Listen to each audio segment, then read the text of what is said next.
بسم اللہ الرحمن الرحیم۔ شروع اللہ کے نام سے جو بڑا مہربان نہایت رحم والا ہے۔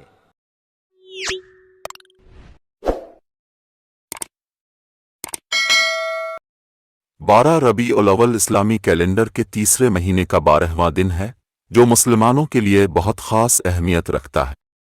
یہ دن حضرت محمد صلی اللہ علیہ وسلم کی ولادت کا دن ہے، جو تاریخ اسلام کا ایک عظیم اور مقدس واقعہ ہے۔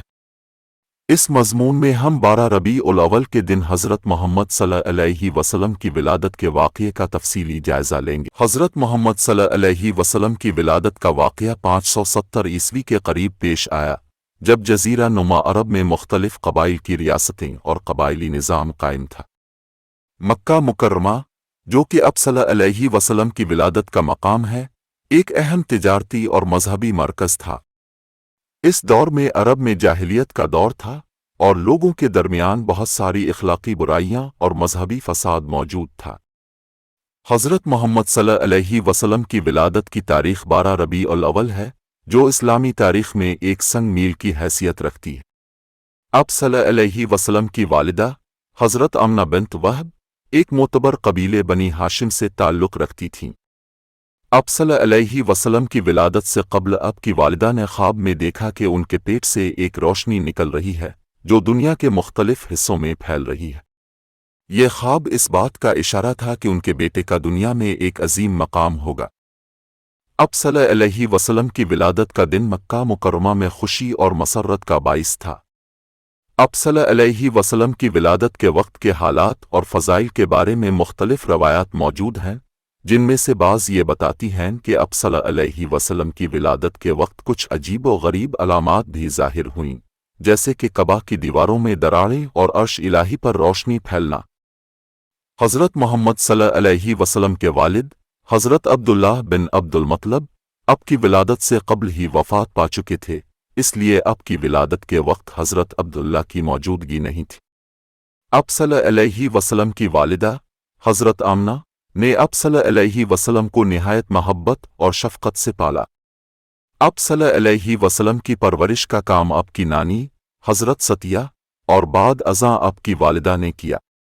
اب صلی اللہ علیہ وسلم کی پرورش کے دوران اب کے دادا حضرت عبد المطلب نے بھی اب صلی اللہ علیہ وسلم کی دیکھ بھال کی۔ حضرت عبد المطلب کو اب صلی اللہ علیہ وسلم کی شخصیت میں کچھ خاص علامات نظر آئیں، جن کی بنا پر انہوں نے اب صلی اللہ علیہ وسلم کو خصوصی محبت دی۔ حضرت محمد صلی اللہ علیہ وسلم کا بچپن بہت سادہ اور پاکیزہ تھا۔ اب صلی اللہ علیہ وسلم نے اپنی ابتدائی زندگی قبیلے بنو ہاشم میں گزار دی۔ اب صلی اللہ علیہ وسلم کے والدین کی وفات کے بعد اب کی پرورش اب کے دادا اور پھر اب کے چچا ابو طالب نے کی۔ اب صلی اللہ علیہ وسلم کا بچپن اور جوانی انتہائی سادگی اور دیانت داری کا آئینہ دار تھا۔ اب صلی اللہ علیہ وسلم کی جوانی میں آپ کو الصادق اور الامین کے لقب سے جانا جاتا تھا۔ یہ لقب آپ کی صداقت اور امانت داری کی دلیل تھا۔ مکہ مکرمہ کے لوگ اب صلی اللہ علیہ وسلم کی سچائی اور امانت داری کے قائل تھے اور آپ کو ہر قسم کی جھوٹ اور دھوکہ دہی سے پاک سمجھتے تھے۔ حضرت محمد صلی اللہ علیہ وسلم کی ولادت اور اب کی جوانی کے بعد اب صلی اللہ علیہ وسلم نے 40 سال کی عمر میں نبوت کا آغاز کیا۔ یہ وہ وقت تھا جب اب صلی اللہ علیہ وسلم نے اللہ کے حکم سے لوگوں کو اسلام کی دعوت دینا شروع کی۔ اب صلی اللہ علیہ وسلم کی دعوت نے عرب کے لوگوں کو ایک نیا پیغام دیا، جو کہ عدل و انصاف، رحم اور ایک اللہ کی عبادت پر مبنی تھا۔ نبوت کے بعد حضرت محمد صلی اللہ علیہ وسلم نے اسلامی پیغام کو پھیلانے کے لیے مختلف مراحل پر کام کیا۔ مکہ مکرمہ میں شدید مخالفت کے باوجود اب صلی اللہ علیہ وسلم نے صبر و استقامت کے ساتھ اپنے مشن کو جاری رکھا۔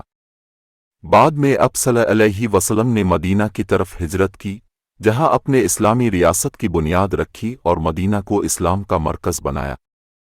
12 ربیع الاول کے دن حضرت محمد صلی اللہ علیہ وسلم کی ولادت نے اسلامی تاریخ میں ایک نیا باب کھولا۔ یہ دن ہر سال مسلمانوں کے دلوں میں خوشیوں اور عقیدت کے جذبات کو اجاگر کرتا ہے۔ 12 ربیع الاول کو مسلمانوں نے اب صلی اللہ علیہ وسلم کی ولادت کی خوشی میں مختلف تقاریب اور عبادات کا انعقاد کیا۔ اس دن کی خوشی میں مساجد، گھروں اور عوامی مقامات پر محبت اور احترام کے مظاہر دیکھے جاتے ہیں۔